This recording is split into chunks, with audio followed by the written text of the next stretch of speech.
Recently, I bought a 2018 KTM 350 dirt bike. It had a hard life of racing until finally it blew up during a race. The previous owner took it to a shop where they quoted him almost $9,000 for the repair, so I got the bike for $2 grand. Yes, it's a basket case, but we're gonna make it beautiful. I've built plenty of machines, but I've never quite put them to the test. My plan is to build a competitive and reliable dirt bike out of this KTM and enter my very first race with it. So far, we've torn everything down, diagnosed what it needs, ordered a ton of parts, and designed a custom color scheme for this thing, because we all know that looking good makes you faster. We also sent out a ton of parts to get vapor blasted and zinc coated. In this episode, we'll open up a heaping pile of trick parts for this bike, have a close look at our vapor blasted and zinc coated parts, and restore the sad looking seat to make it look brand new. I don't know about you guys, but I'm dying to see what's inside these boxes. Let's get into it.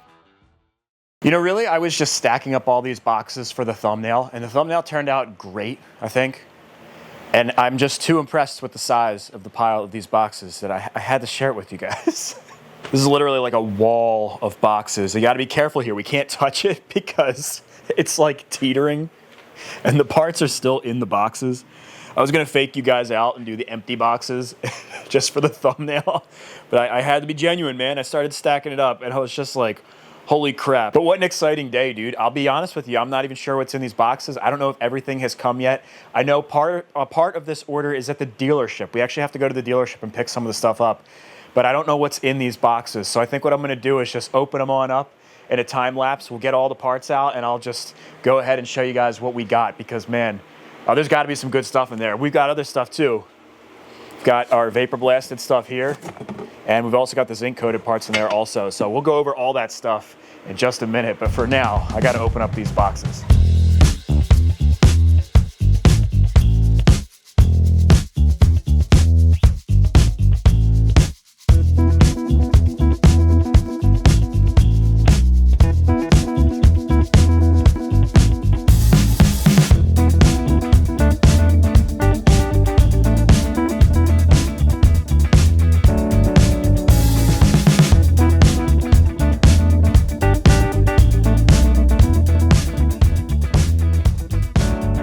Holy cow, man, this is insane. Oh man, you talk about childhood dreams coming true. I have always wanted to have stuff like this, and my gosh, in this quantity, it really is just an absolute dream come true. I have to take a moment here and just stop and appreciate, you know, all of this stuff because I know I get like the comments sometimes, the whole like must be nice. And man, it's been a long road coming to be able to do stuff like this. And I got to thank you guys too, because if you guys didn't watch what I do and, you know, follow along with these build series, I wouldn't be able to do stuff like this. Plus I have all the company support. Almost, I would say like 80% of these parts came from partzilla.com. We've got Hermosi, sent the wheels. And I think most of this stuff is just the two of them. I could be wrong.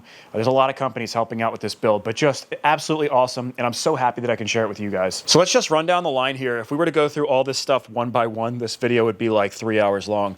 So we'll start right here. We've got a TM Designs. It's a poly skid plate. I really wanted to run the poly ones on my quads. I've really taken a liking to poly skid plates. They don't vibrate as much, and I feel like they're a little bit more slick. So when you're going over rocks and sand and stuff, which I don't think will be as applicable with the dirt bike, but they tend to glide over obstacles more than with aluminum. It's like they just gouge and gash, and sometimes the machine gets caught up on stuff. And we've got an RK chain here. It's a 520 MXU. And you can see, man, Pro Enduro Off-Road. Basically, I saw in the description that if you purchase this chain and use it, you become a Pro Enduro rider. So, you know, I had to buy it. I had to. But I have not tried this chain yet. I chose it because I like to try different stuff. And it's a good name brand, so that should be a good solid chain. We've got our featherweight battery. I don't know if the battery that came with the KTM works or not, but there's like battery acid all over the outside, so I didn't want to risk it. Might as well get a brand new featherweight. That is a lithium ion, super lightweight, feels like there's nothing even in there. We've got a twin air filter, nothing too exciting there. Our EBC clutch, I think there's fibers and plates in there. Coming down here, we've got stuff to dress our swing arm, which we will be doing shortly. It's an Acerbis chain guide and chain slider. I hope it's not white. I hope that's just for the box because that wouldn't match very good. Then we've got some Flow radiator guards. And my gosh, these things are hefty. This thing is, whew, man, that's a heavy unit right there. That's what she said. But anyways, yeah, it's a really nice and solid radiator guard. I actually don't plan to run these. I'm going to be sending these back. I think it's a little bit overkill for what I do. You guys got to remember, I'm not like a hard enduro rider. I don't think I need these things. And then they're not exactly cheap either. They're about $300. So those are probably going to go back. The Flow levers, though, these I'm definitely going to hang on to. We're going to open those up in a second. I really want to look at those. I've always wanted to run these, so it's going to be sick on this build. We've got an adjustable chain tensioner. I heard this is a really good mod for the KTM 350. There's some issues with the factory chain tensioner, so we got this one right here. We've got some Torque One grips, lock-ons. Dude, Torque One is my favorite. I like them better than ODIs, so I picked up a set of gray that should match the build really nice. This is some less than glorious bearings, seals, miscellaneous stuff like that. This is actually really cool. This is a kickstand foot made by Nice CNC, really lightweight, and it'll add a little bit of trickness, if you will. We'll probably put that on today also. We've got a toe for the foot brake, and I forget if I ordered an aftermarket foot lever, but this is a nice titanium toe. If you're familiar with riding quads or dirt bikes, having a good toe on your rear brake really makes a difference. These are bleeders for our forks, nothing too crazy there. These are pins for the pegs, and then we've got titanium foot pegs, dude. We're going to open these up in a second. I can't wait to see these. This is definitely one of those parts that it is a privilege to be able to rock these things, man. They're not cheap. Coming up here is a #1 gripper seat cover. I did quite a bit of research on seat covers, and I landed on this one. This is freaking heavy too, man. I've never had a seat cover so heavy, but these are supposed to be really durable, and the gripper material is really good, and it's like a dark gray, so that should match the build scheme really nicely. Coming over here, we've got the SBC 720s. I love these things, man. I have yet to put them on a dirt bike, but on quads, absolutely love them. Riding my KX250, I get arm pump and stuff, and I feel like if I have these SBCs on there, it will definitely make a difference. So I'm excited to run them on the KTM. This is a fuel rebuild kit. So this is for the gas tank. It's supposed to do rebuild. It's just a whole rebuild kit. I'm not even sure exactly what comes in there, but apparently it's a good idea to do that with these KTMs. Then we've got a Dirt Tricks front sprocket. It's the stock size. It's kind of like a titanium color. Looks really cool. More bearings, bushings, and boring stuff right there. Then we've got some Works Connection axle blocks. It's got the little jam nut on the back so you can take your axle out and everything. Nice blue color. It's going to match really nice. Oh, I skipped right over this. This thing is freaking sick, dude. It is made by Zeta. Look at the shift toe on that. Really nice shifter. Pull all this stuff out of the package in a second. And then I've got a sprocket here, but it's actually the wrong color. You know, they sent like KTM orange. It was supposed to be this color. It's like a titanium look. And in the orange, it just wouldn't go with this build. So I was thinking about pulling this out and getting it Cerakoted, but I think instead I'm just going to send it back. And I've actually got the takeoff one right here. And just cleaning this in the sink, it's in really good shape. And like silver, you just can't go wrong. I could get this one Cerakoted too, but I think in the interest of time, we're just going to rock it the way that it is. Now, some extra stuff did come too. Look at the size of this freaking tank. They sent 2 skid plates. That's what this is. So I'll have to send one back. I guess somebody made a mistake in the shipping department. But this tank is freaking enormous, man. Let me get this stuff out of the bag and I'll give you a better look. All right, man, let's get started with something good here. I'm dying to see what these pegs look like. I don't know why. I just think these are so cool. And, you know, because the price point is pretty high. I'm not going to lie. Oh, dude. That just shut me up like immediately. Look at those things. Holy shit. Dude, these are enormous, man. The depth of the spikes on there. Wow, man. And they're titanium. They weigh almost nothing.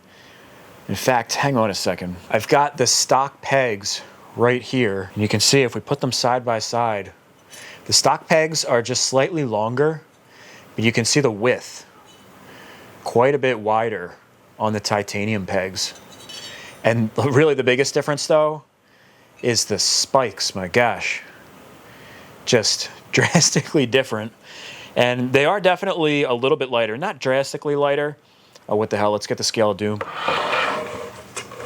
All right, I think we'll get a compound effect if we do both of the pegs. So not very heavy, 0.384 pounds.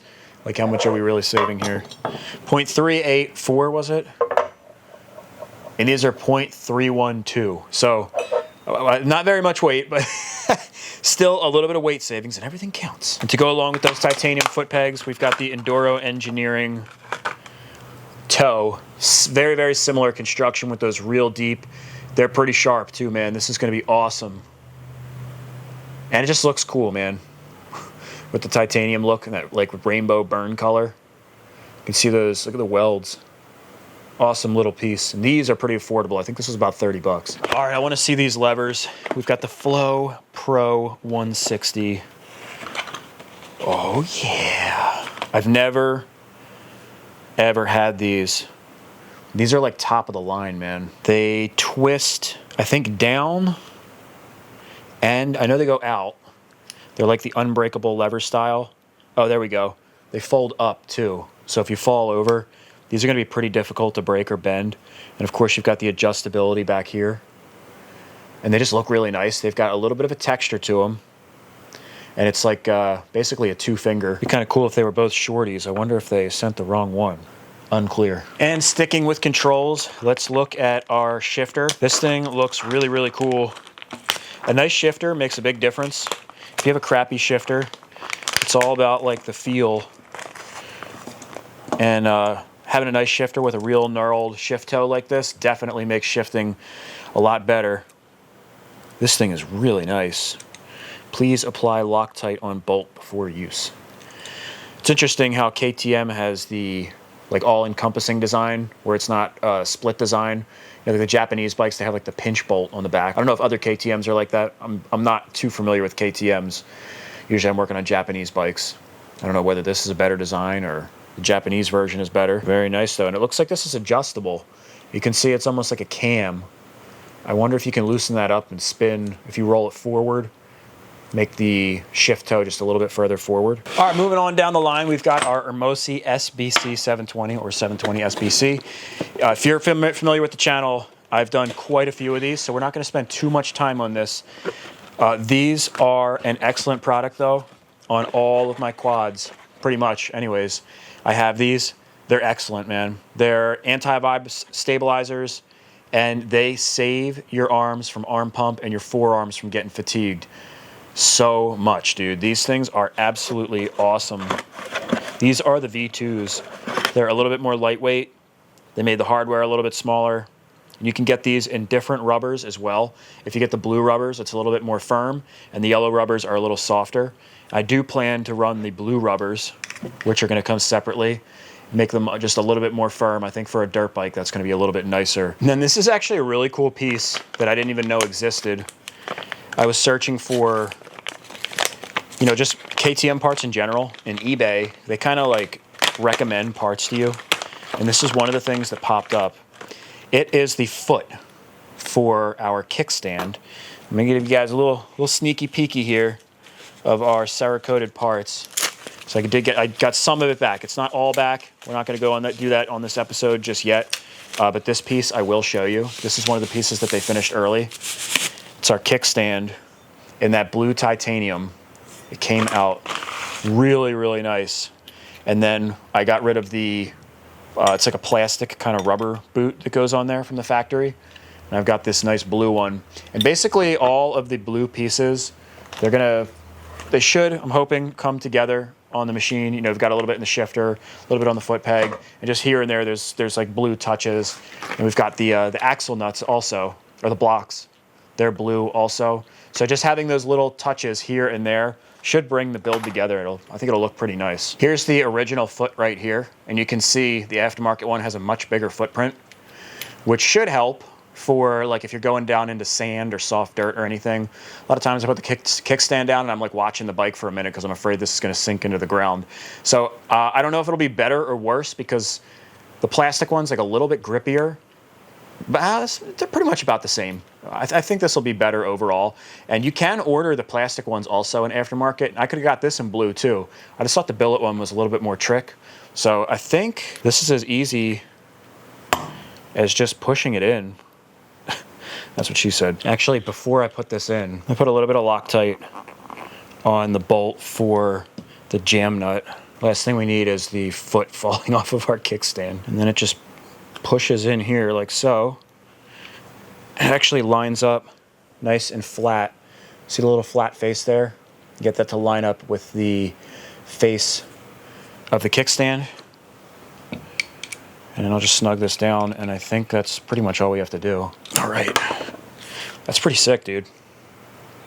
And now we've got an extra trick kickstand. Pretty cool. And how can I forget this super big fuel tank? Dude, oh my gosh, this thing, this was basically a mistaken purchase. I didn't think, you know, I know that these Enduro tanks are bigger than stock, but I didn't think it was going to be like this. This is insane, dude. Wait till you see this thing next to the factory tank. I mean, oh my gosh, dude, this is huge. I don't even think it utilizes like the factory radiator panels or anything, because, I mean, where the hell would they even go? I mean, look at the size comparison from the stock one. Oh my gosh. I mean, there's a time and a place. If we were doing some kind of really long distance enduro or something, a tank like this would be absolutely great. But in this case, man, it's unnecessary. We don't need it. So I'm going to send this back. And I already ordered another OEM tank just in the name of making it look brand new, because I looked for some stuff online about refurbishing these natural tanks. Natural is like this color, the clear. And from what I understand, it's either super difficult or basically not possible because it's stained on the inside. I don't know if there's chemicals you can put in there to clean it and stuff, but reselling this one, because it's still a good tank, and then purchasing the new one, I think outweighs trying to spend all the time in the world getting the discoloration out of this one. So we're just gonna go ahead. I got the new one coming for that, and we'll send back this Acerbis one, man. This thing is it's so big. And there's one other thing that you guys haven't seen yet, and that's these Hermosi A90 rims. These things are freaking sick, dude. I mean, hot damn, these are gonna look so good on the KTM. These new Hermosi rims don't just look sick, they're made from a special aircraft aluminum. It's got a crazy high tensile strength, and they're 15 to 20% lighter and stronger than stock XL or DID rims. The hubs are forged aluminum 6061 T6 that are made from a 5-axis CNC machine. The spokes are a heat-treated T302H stainless steel, and they're mated to aircraft aluminum nipples that are made from the same material as the rim. And the best part is, when you buy any Hermosi rims, they're tuned by a professional truing technician on a digital stand. And to complement these, I've got some Bridgestone Battlecross tires. I've got the rear tire as well. These are gonna be awesome. I heard really good things about these. These are I think they're called Battlecross X31. Yeah, and the reason I chose to run these is because I was going to run the Dunlop AT82s, and I just saw that so many people are running those tires that I wanted to try something different. And Mike, the guy that I bought the KTM from, is an avid racer, and he said he liked the Battlecross tire. So I got the X31 front and rear. It says it's for soft intermediate terrain, which is pretty much what I ride. I'm going to be in a lot of sand and stuff like that. So this should be a pretty good tire, and I'm really excited to run it. Well, guys, if you can believe it, I was actually getting excited to put the tires on this rim. Yeah, I was actually excited about doing that. It's really weird, honestly. Because I think we all know that when anybody says you have to change tires, we all just, damn it, we all just kind of cringe a little bit. It's just a pain in the ass task. So I did get some cool new tools here, and I think that's the main reason I was really looking forward to doing this. Anything I can possibly do to make the job easier when it comes to tire installation or changing, sign me up and take my money, because it's just a job that I typically don't feel like doing. So I actually got a really nice tire stand here, or tire changing stand. It's from Motosport. I actually wanted to get the Tusk one, but they were out of stock and I didn't feel like waiting. So they're pretty much the same thing. We can lock our rim in here. It's nice and stable, and that's gonna really help for putting the rim on. The reason I can't put the tire on right now is because our rim locks are not here yet. And you can't exactly put the rim lock on after the tire's in place. So we're just not gonna be able to use these tools yet. I got new tire spoons and everything. I actually was pretty excited about using it. So we'll use this in another video, and we'll just have to do the tires another time. So I guess we'll do the seat cover now. Guys, it's extremely expensive to build these projects. Without the help of these great companies, I just wouldn't be able to get the job done. Thank you to Bonehead Performance Coatings, Graphics Producer, Motoblast, Partzilla, Power Sports Nation, Rocket Ron Racing, Scott Power Sports, Hermosi, and Wassenaar High Performance Pistons. Most of these companies I've been using for a long time, and I'm comfortable recommending them to you guys for your own power sports project. projects. If you're looking for a way to support me and what I do, the best way to do that is by using the companies that support me. All links and applicable promo codes will be linked in the description below. Also, remember to give this video a thumbs up if you're enjoying it. All right, let's get back to the video. Man, this is about the most heavy-duty seat cover that I have ever got my hands on. It really is crazy. The weight of this thing alone is super heavy, and if you noticed, it's not exactly tailor cut. So I looked at a video from this company, Number One Gripper. Basically, these are intended to be universal. It's supposed to be a really good seat cover. I mean, like, the grip on it is really good, and the material is just super thick. It seems to be very durable. So essentially, they say to throw it on, line up the logo with the back of your seat, and just start stapling away. It's supposed to be pretty stretchy, and it kind of goes over all the contours and stuff of a dirt bike seat. And it should look pretty good. I mean, dirt bike seats aren't exactly, you know, super, you know, curvy or anything like that. Like some quad seats and stuff, you definitely need them to be custom tailored. So first things first, let me take the old seat cover off of this KTM seat. Just gonna use the old flathead. Just come on in here, dig up the edge. This one's really nice, it's sharp. It's actually a cheap, like, dollar store one, and I sharpen the edge, and it makes it a lot easier for getting under the staples. And I'm gonna come in here with my dikes. You just twist to the side, and it'll get the other half of that staple that's stuck in there. Really easy, just a little time consuming. We're just gonna make our way around the edge, get all these staples out of here. Now we can peel off this cover. Oh man, this seat is in really good shape. In fact, I think we could resell this. Yeah, this is a good seat cover, man. It's, I would say, close to mint condition. Easily worth, I'm going to say, $279.98.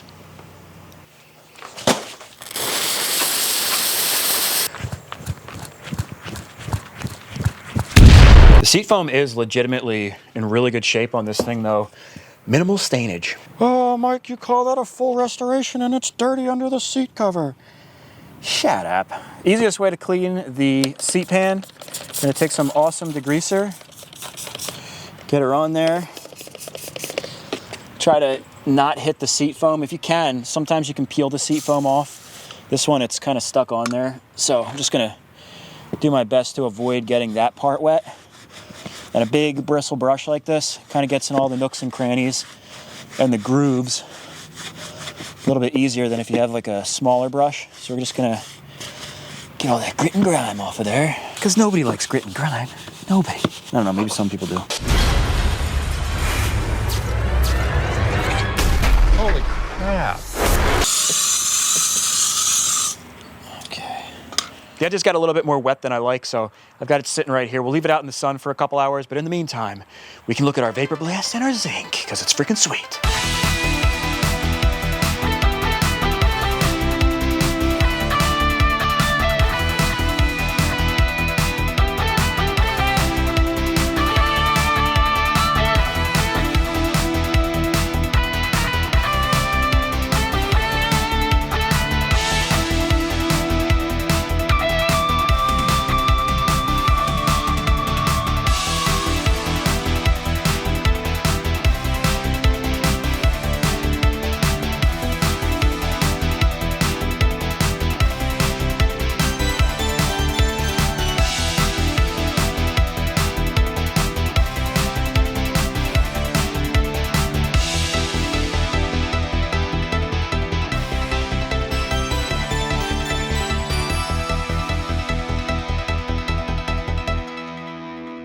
Man, look, if you're struggling to get your girl into riding in motorsports, just go to Motoblast and get your stuff re-zinc coated and everything vapor blasted, because this stuff is basically jewelry. I mean, dude, you cannot deny this stuff looks absolutely beautiful.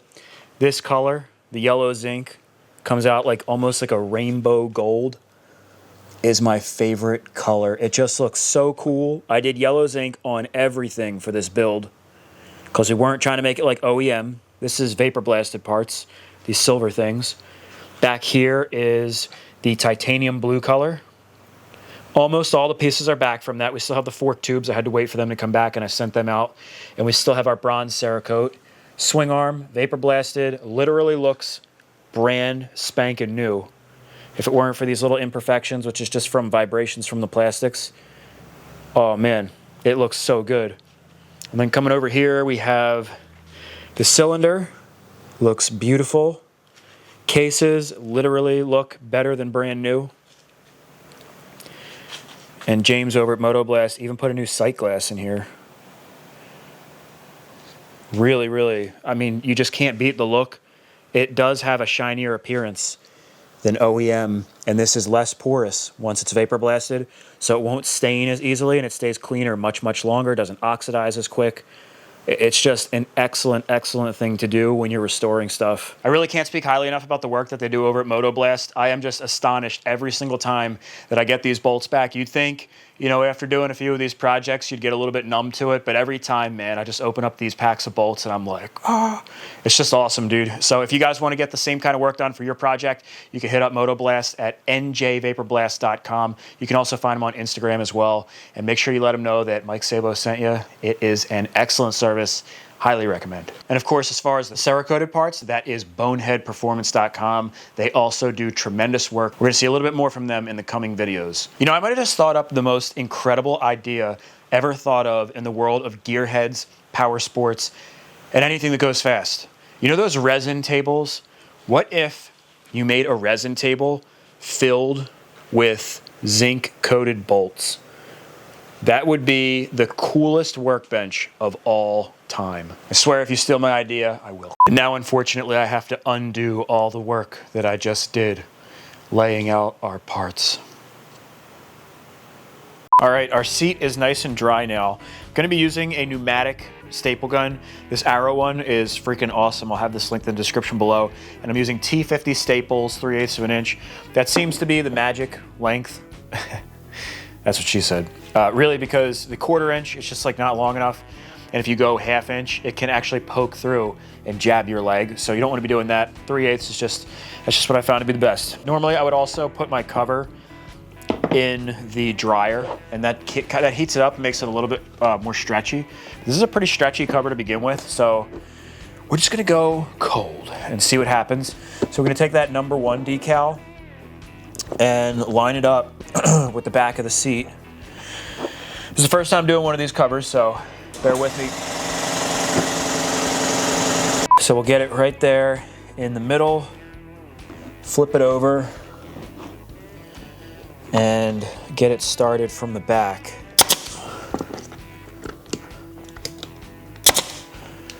Okay, I'm gonna give this a little bit of a stretch. Pull it over the front. And that's probably the hardest part, because that's gonna kind of line everything up. And then I think what I'll do is just come in the middle and stretch it over the edges as tight as we can. Work on the sides, and just slowly, you can see, it should take form easily.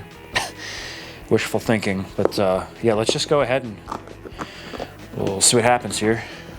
We flip this over and use the bench in our favor, kind of using that to push down the fabric. Then we'll pull and stretch, and it's good to go back and forth in little bits, because if you try to do like a huge chunk, a lot of times you flip it over and it like pulled it to one side. And one of the things I like to do is you're pressing against the bench.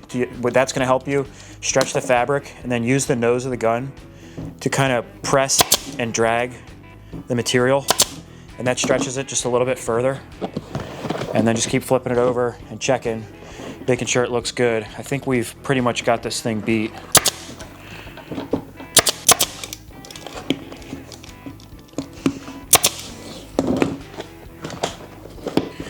All right, that's looking pretty good. And then for these corners, I'm just gonna try my best to fold this stuff so that you can't see the wrinkles from the top. Digging in the nose of the stapler is really helping a lot. Getting this extra material stretched over the edge. It seems like you can't get the job done, but that really helps. I think that's gonna look pretty good once we cut all the excess material off. Now I'll just go around and fill in all the gaps. We'll take a fresh razor and just cut away all this excess material.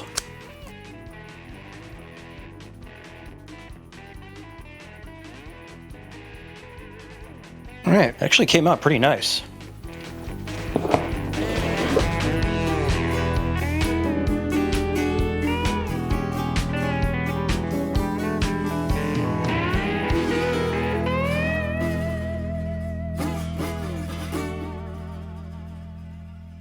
Not gonna lie, I was a little worried with how this would come out just because the material is so thick. I was like, dude, folding it over the edges and stuff, it's just gonna have creases and wrinkles, but it really looks very good. There's a small, like, you can sort of see like a seam in the middle, just barely under just the right lighting, but that is where a crease was in the package, and I bet you once this thing sits out in the sun, that's gonna completely disappear. And I have no affiliation with this company, and obviously I haven't ridden on this yet, but it feels super grippy, and just because of how thick this material is, like usually when I'm doing a seat cover, at some point in time, like one or two of the staples blows straight through the material because the staple gun's really powerful and it literally just blasts straight through the material. Not just the spikes, like the whole staple, the flat part too blows through it. That never happened with this one because the shit's just so thick. So I think it's actually a pretty sweet seat cover. So that's the #1 gripper seat cover. Pretty excited to see how it matches the Nardo Gray. I think it's gonna look really good. So we're gonna go back to the waiting game. There's a couple more things that have to come in. In the meantime, I'll be doing stuff just like this seat, all the pre-work. I have to load the bearings into our cases. I have to rebuild the master cylinders, the calipers, all that stuff. I'll be doing most of that stuff off screen just because it is a ton of work and it's very monotonous. If you guys enjoyed this video in any way, shape, or form, please give me a thumbs up. That helps me out tremendously. Also consider subscribing for more content like this. Make sure to check out the second channel. It is Michael Sabo Extra. There's a bunch of extra content on there. Sometimes I put some KTM stuff on there too. And I appreciate all you guys. I'll see you in the next one. Peace out.